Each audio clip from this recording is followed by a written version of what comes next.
চলো আজকে তোমাদের সাথে আমার ওয়ান অফ ফেভারিট একটা লিপ কম্বো শেয়ার করে ফেলি। প্রথমেই অ্যাজ আ লিপ লাইনার আমি ইউজ করছি অরিফ্লেমের একটা lip liner in the shade magnifique brown. আর এই লিপ লাইনারটা কিন্তু ভীষণই স্মুথলি গ্লাইড হয়ে যায়, সঙ্গে ভীষণ পিগমেন্টেড। এরপর অ্যাজ আ লিপস্টিক আমি ইউজ করে নিচ্ছি অরিফ্লেম জিওরদানের একটা লিকুইড ম্যাটের লিপস্টিক। এটা কিন্তু একদম ইন্টেন্স রিচ একটা কালার দেয়, সঙ্গে 8 আওয়ার্স পর্যন্ত লং লাস্টিং। SPF 15 দেওয়া আছে, একদম নন ড্রাইং ফর্মুলা। আর তোমরা দেখতেই পাচ্ছ এটা কিন্তু একদমই ট্রান্সফার হয় না। একদম ক্লোজ থেকে দেখাচ্ছি, দেখো কতটা সফট আর ন্যাচারাল ফিনিশ আসে এই লিপস্টিকটা পরলে।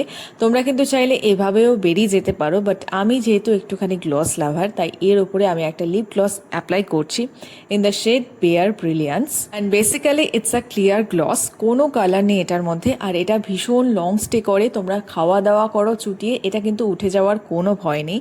তোমরা দেখতেই পাচ্ছ কতটা গ্লসি আর জুসি একটা ফিনিশ এসেছে। So this is my final look. এই ধরনের লিপস্টিক কিন্তু তোমরা যে কোনো আউটফিটের সঙ্গে ক্যারি করো, দারুণ দেখতে লাগবে। আর যারা এই প্রোডাক্টগুলো পারচেস করতে চাইছো তারা কিন্তু অবশ্যই আমাকে ডিরেক্টলি মেসেজ করে নেবে। অল প্রোডাক্টস তোমরা পেয়ে যাবে অফার প্রাইসে। চলো দেখা হবে আবার নেক্সট কোনো ভিডিওতে। আজকের জন্য টাটা।